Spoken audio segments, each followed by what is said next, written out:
meu tempo. A gente pretende aqui alinhar expectativas, ter clareza sobre agendas. Eu não sabia que tinha um retorno aqui. Espaços de atuação e, basicamente, a gente tem um mandato para poder fazer o que o secretariado faz, que é trabalhar com o mandato da rede e fazer as coisas uma vez referendadas e pautadas pela rede. A gente não precisa e não vai entrar em muito detalhe, nem definir qual vai ser a última vírgula do posicionamento do Observatório do Clima sobre a transição para fora dos combustíveis fósseis. Não é esse o objetivo aqui. O objetivo aqui é construir um consenso amplo em torno do que devem ser prioridades amplas. Eu fiquei muito feliz porque de manhã a gente já ouviu isso aparecer aqui.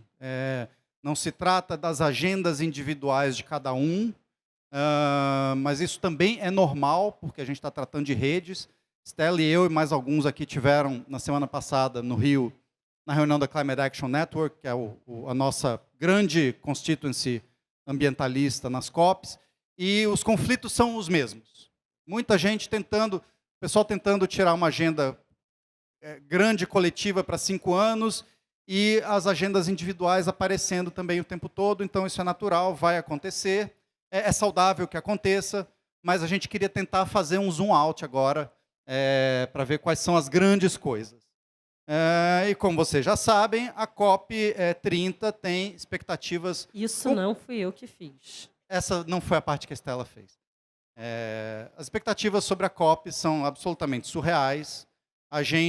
Quem estava em Baku lembra, o brasileiro não podia andar por um corredor daqueles, recebia uma oração, as pessoas se ajoelhavam, falando assim, por favor, salve o planeta no que vem. Isso depois do fiasco que foi Baku, em especial no tema de financiamento e na construção da confiança entre as partes. Baku, se não arrebentou, deixou muitas coisas perto de arrebentar. Isso tudo vai rebater no nosso papel, Brasil, enquanto presidência da COP, e nas coisas, nos caquinhos que a gente precisa juntar, num contexto completamente zoado, e eu não vou falar mais desse contexto aqui, senão todo mundo vai morrer de depressão, o Márcio já falou bastante, além de tudo, entregar coisas efetivamente na agenda de clima, porque como todo mundo está sentindo na pele neste momento, estamos num momento de aquecimento global descontrolado neste planeta. Enfim, então, só para dar um pouco do mapa do que são as decisões e o que acontece nas negociações. A gente tem uma espécie de cebola, essa palavra ficou meio maldita em Baku, mas a cebola das temáticas. Então, você tem as negociações em si, que são dadas pela agenda da COP, dentro da Convenção do Clima da ONU, às vezes, as presidências elas têm esse poder discricionário de propor itens dentro do negócio chamado de decisão de capa, que não é uma agenda da COP negociada entre todas as partes, é um pouco que a presidência coleta coletivamente, no sentido, se tiver apoio, algum apoio, nunca é todo o apoio, e a presidência propõe alguns temas de agenda, e decisão de capa é tipo que nem pochete. Todo mundo odeia até descobrir quanto elas podem ser úteis. E o Brasil não gosta de decisões de capa, é uma coisa que a gente, a princípio, não espera ver a presidência brasileira da COP30 fazer, mas quem sabe. E decisões de capa podem ser importantes, a Stella vai falar de decisões de capa importantes. Não, eu só ia falar que a decisão de capa, ela acaba sendo um lugar que pode ser uma casa para itens que não estão na agenda. E a gente vai conversar isso daqui a pouco, que tem muita coisa importante que não está na agenda. Então, ela é uma declaração que, olha, talvez melhore a temperatura. É um lugar que tem o seu... É difícil, porque ele não tem... Como ele não é um item de agenda, ele não tem salas de negociação acontecendo, então, para nós, observadores, ele é difícil, a gente não consegue acompanhar, então, o Brasil coloca isso como um processo pouco transparente, mas, ao mesmo tempo, ele pode ser um espaço para você colocar pontos inclusive declarações políticas, né? Que a gente sabe que a COP também é um momento de você fazer essas declarações políticas. Então, acho que na analogia da pochete, a gente não sabe se o Brasil vai ter ou não a sua pochete, mas é possível que ele queira, até para ter um legado, mais um espaço para o seu legado. Aí, numa segunda camada dessa cebola, tem a chamada agenda de ação, que são coisas que a presidência propõe, mas que elas não são negociadas e é meio vai quem quer. Se você quiser aderir aqui ao acordo que eu estou propondo sobre metano, pode aderir. Se você quiser aderir ao acordo que eu estou propondo aqui sobre florestas, pode aderir também. Não precisa nem cumprir, mas adesões são bem-vindas. A gente tem, dentro da agenda de ação, coisas que viram e coisas que não viram. Por exemplo, a Declaração de Florestas, que foi parte da agenda de ação de Glasgow, na COP26, ela virou um dos parágrafos do Balanço Global do Acordo de Paris. Virou. O metano não virou tão bem. E as agendas de ação da COP de Baku,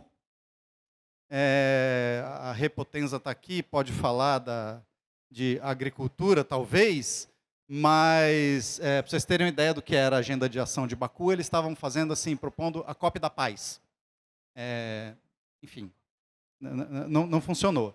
Então, essa agenda ela é tocada pela presidência, mas com um negócio que está, neste momento, é um objeto de disputa de egos intensa em Brasília, que são os champions, que são os interlocutores da presidência com atores não estatais, setor privado, principalmente setor privado, eles não falam muito com a gente.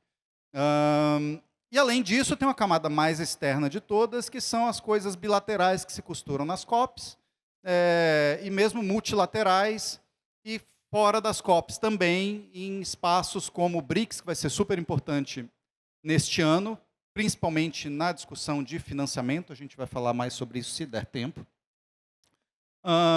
E do G20, que aconteceu no ano passado, que nos deu algumas pistas interessantes sobre como tratar alguns itens de clima fora de espaços dentro da convenção que ficam muito tóxicos. Então, se você quiser discutir financiamento privado, por exemplo, para mitigação, o G20 fez essa conversa e fazer isso dentro da COP não tinha nem item para isso, previsão de agenda para isso, no ano passado.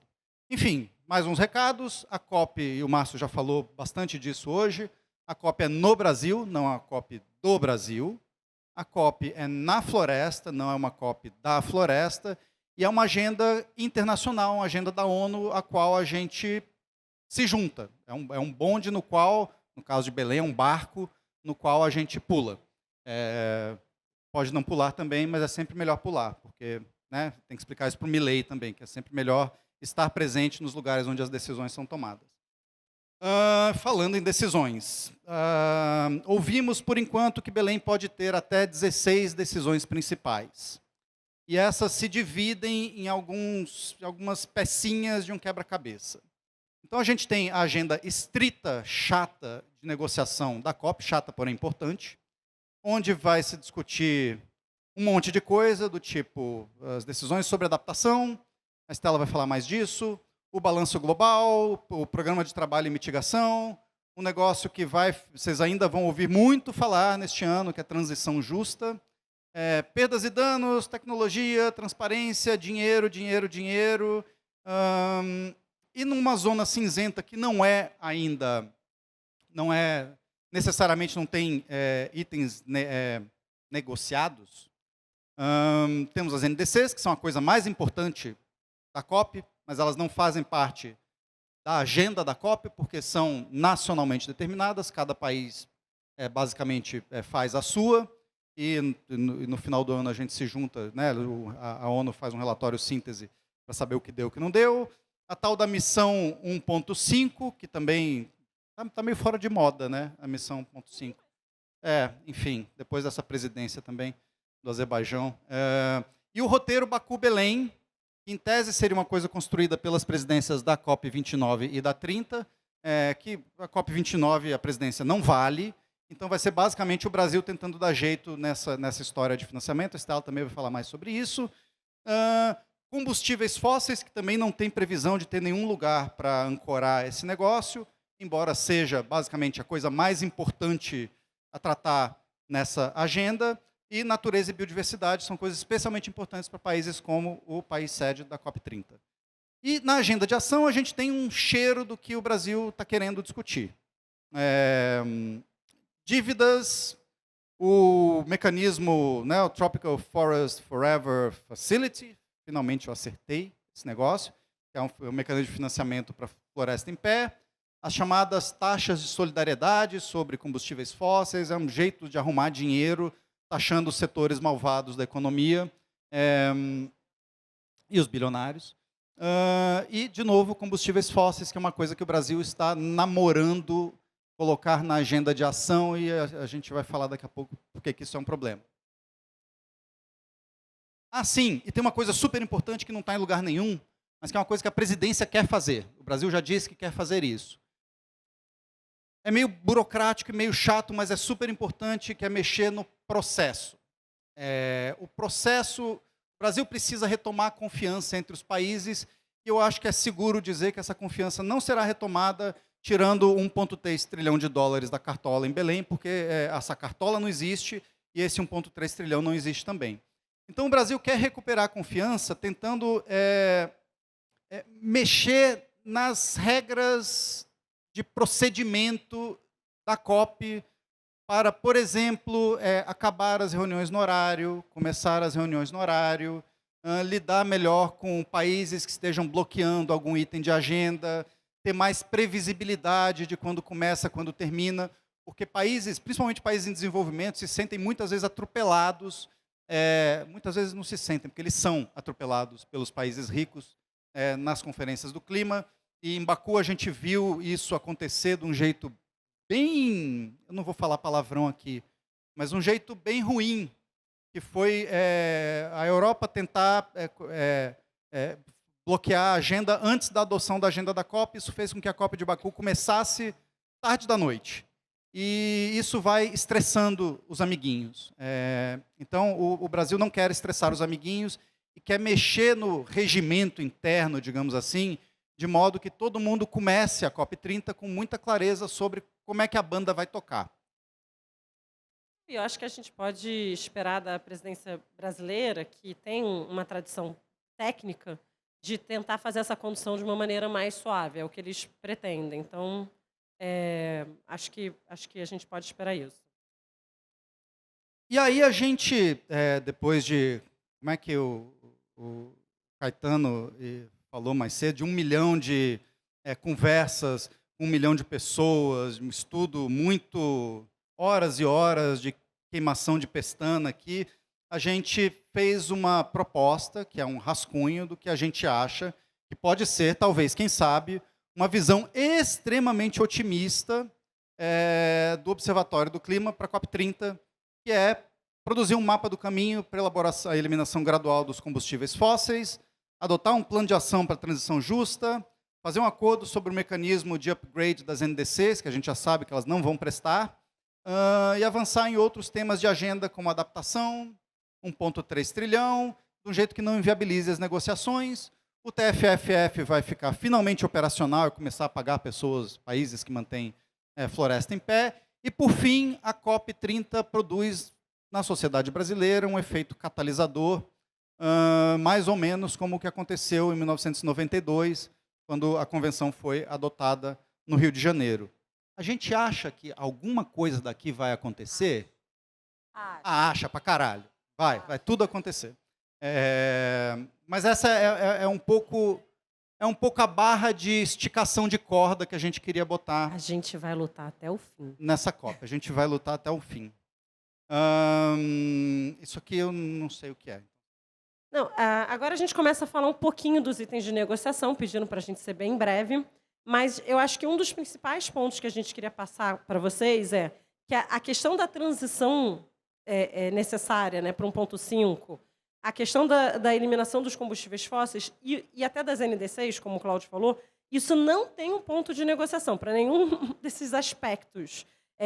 A gente tem o programa de transição justa na agenda, mas ele não necessariamente vai tratar da eliminação dos combustíveis fósseis da forma que a gente precisa. Esse acordo global para pensar um cronograma, quem vai primeiro, quem vai depois, não necessariamente. Então, a gente precisa, porque esse acordo ele não vai acontecer se for na agenda de ação, onde só entra no acordo que país quiser, isso não vai acontecer. Essa concertação entre países precisa ser feita na agenda de negociação. Então, a gente entende que esse é um dos principais pontos que a gente deveria lutar para entrar e batalhar isso com a presidência da COP.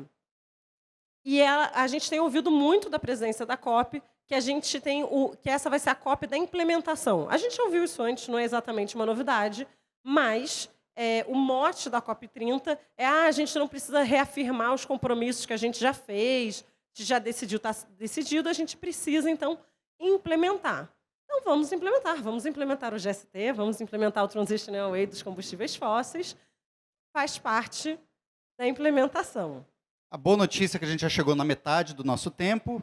A gente vai passar muito rapidamente sobre alguns itens de agenda, só para relembrar o que são esses números todos, porque nem todo mundo aqui é tarado, pervertido, de ficar olhando essas decisões horrorosas de COP, mas temos uma coisa super importante que saiu de Dubai, que era o parágrafo 28, que basicamente fala de sair dos combustíveis fósseis nos sistemas de energia nesta década, de acordo com a ciência, duplicar a renovável, triplicar a eficiência energética.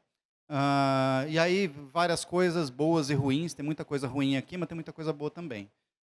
Tem duas agendas nas quais o Brasil tem particular interesse, que são os artigos 33 e 34 do Balanço Global, da decisão de Dubai, que uma é o 33, que é que é a tradução daquele compromisso lá de Glasgow, que a gente falou que não valia nada, acabou valendo, de parar e reverter a perda de vegetação nativa até 2030, e o 34 fala de financiamento para a natureza. E o parágrafo 36, que a gente está... Forçando a barra um pouco, né? Forçando a barra um pouco. A gente tem ouvido dos negociadores que, se é para falar de implementação, não é só do 28, que é o de energia que a gente acabou de mostrar. Também teria que falar dos outros parágrafos, como o 33 e 34. Então, isso já mostra uma abertura para a gente falar dessas questões de natureza. Agricultura e sistemas alimentares, e aí tem gente aqui na sala que pode falar melhor do que eu, e que isso vai ser tema de um dos subgrupos, não tem exatamente uma casa tão clara.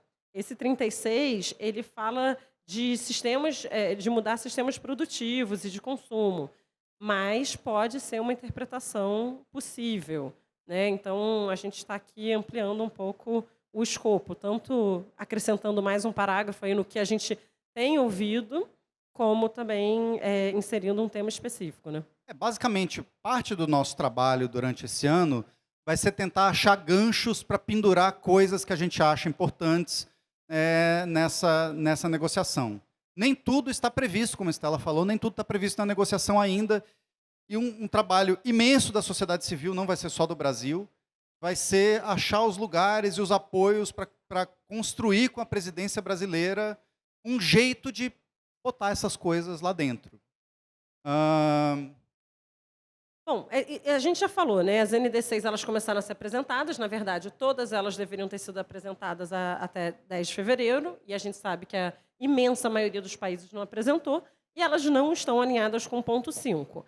Essa conta não vai fechar no final, isso já é esperado, e a gente também precisa se preparar para essa ressaca. Alguém falou de ressaca hoje mais cedo, mas tem essa ressaca específica que vai vir. E como que isso acaba botando em xeque o próprio processo, né, da UNFCCC, do Acordo de Paris, que é um processo multilateral que a gente tem e que a gente precisa, de alguma forma, fortalecer. Então, a credibilidade desse processo está em xeque, os países vão apresentar metas insuficientes, e aí a gente já vai falar de um processo de aumento de metas de novo. Isso não tem um item de negociação, como é que a gente vai tratar isso? É uma das aflições, uma das questões que a gente vai se deparar ao longo desse ano. E também as NDCs, elas deveriam, né, como é que foi construído o Acordo de Paris? Teve o Balanço Global e as NDCs deveriam responder ao chamado do Balanço Global, mas a gente já sabe, até pelas que a gente viu até aqui, que elas não necessariamente vão responder. Na verdade, até agora, nenhuma respondeu a contento, principalmente o chamado para se afastar dos combustíveis fósseis. A gente sabe que o secretário-geral da ONU, com o Lula, eles estão se falando, estão articulando movimentações em relação às NDCs, inclusive pensando, não só, mas pensando um evento em setembro. E a gente sabe também que todo ano a gente tem um relatório que vai dizer o quanto que a gente avançou com as novas metas. Então, esses são marcos importantes daqui até lá. Sobre o Global Stocktake, sobre o balanço global, a gente tem itens de negociação, mas eles não estão preparados para receber essas discussões que a gente está falando aqui.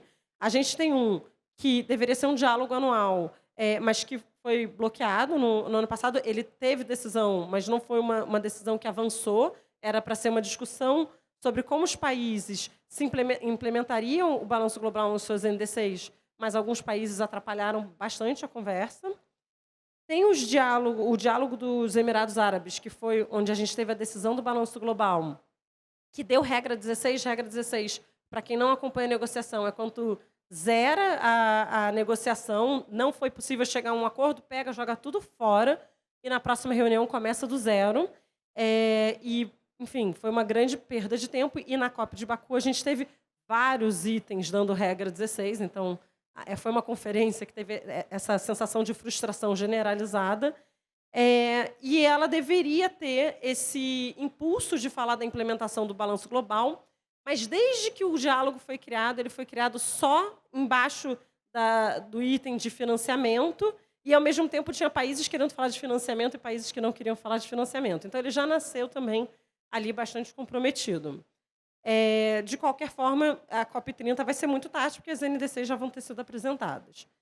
E tem uma outra discussão, que é uma discussão para o futuro, que é começar a pensar no próximo balanço global, que acontece em 2028.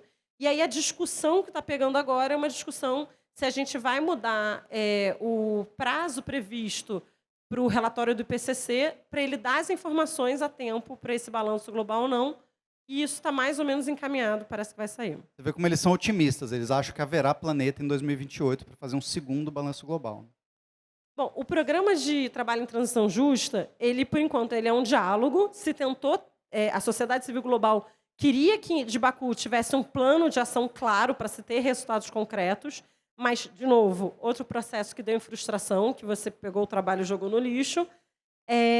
E, então, vai ser retomado. A gente tem visto a presidência da COP30 falar que isso vai ser uma das prioridades.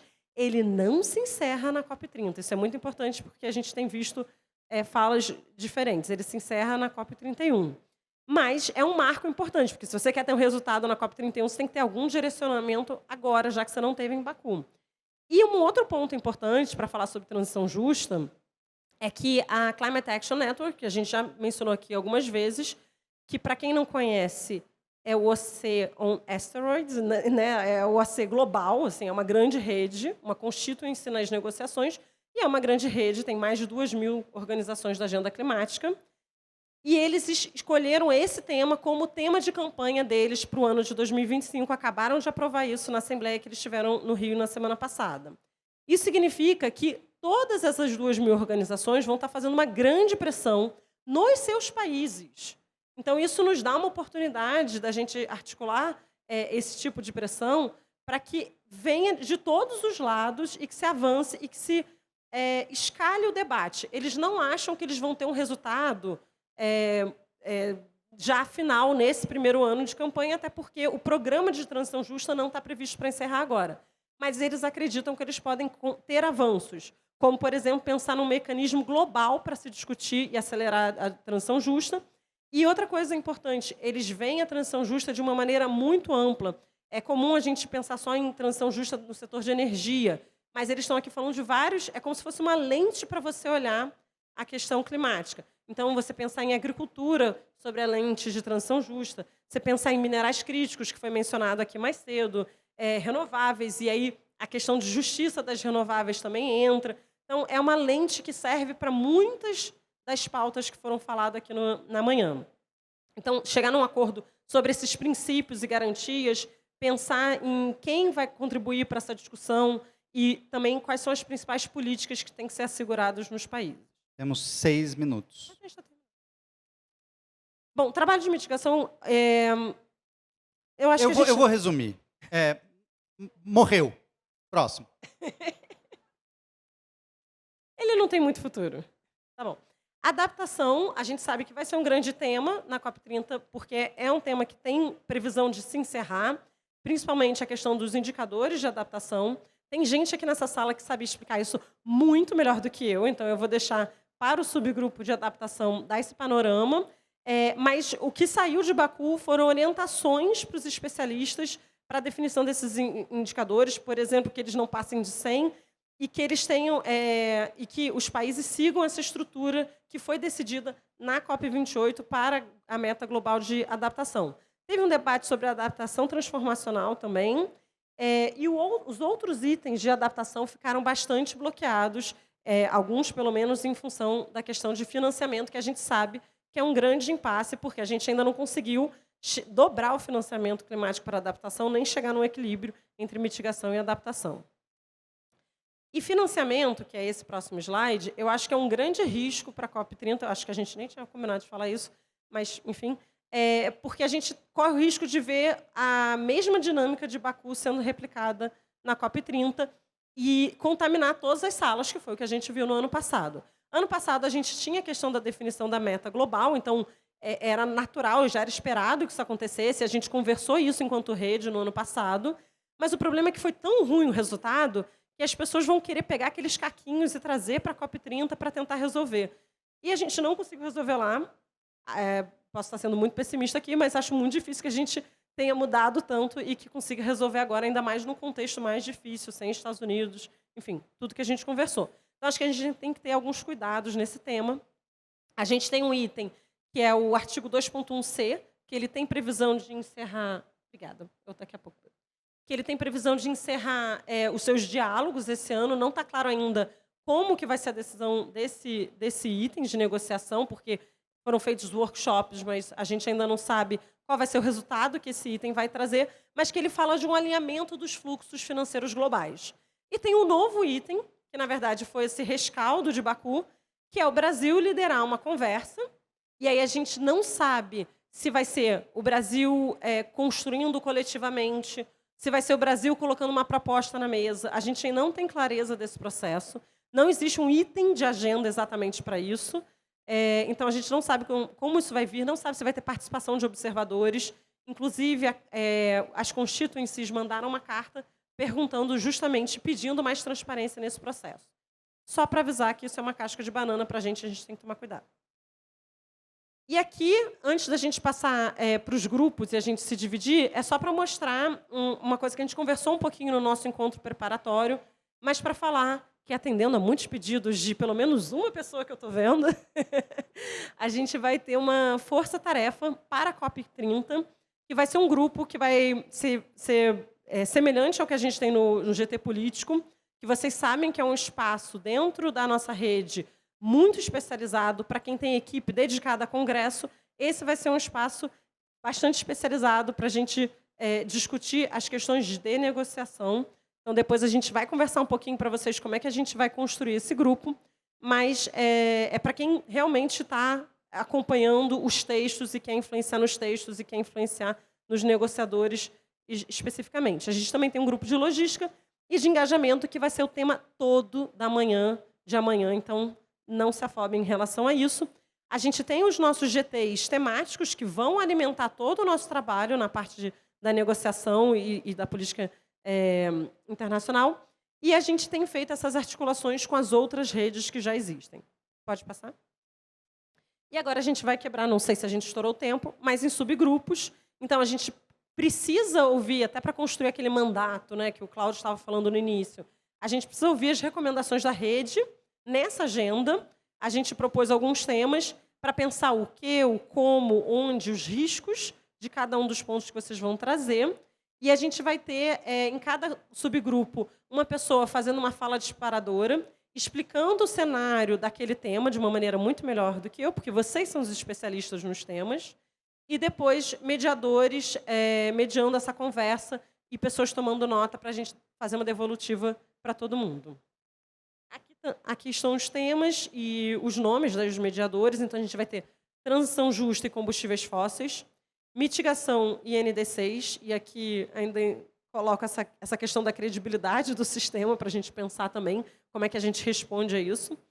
Sistemas alimentares, natureza e biodiversidade, financiamento e adaptação. Nem tudo tem necessariamente uma casinha dentro da negociação, da agenda de negociação do processo da NFCCC. Tem coisa que está fora e tem coisa que está nessa agenda. Quer complementar? Coisa que está fora, mas que a gente quer que esteja dentro. Essa é a ideia. Então, com isso, acabou. Chupa mundo, 30 minutos e 24 segundos. Tá? De nada. Eu achei que ele fosse falar comigo, eu ia ficar ofendida dele olhar. E vamos para os subgrupos antes que a Enel nos deixe sem energia, porque vai chover.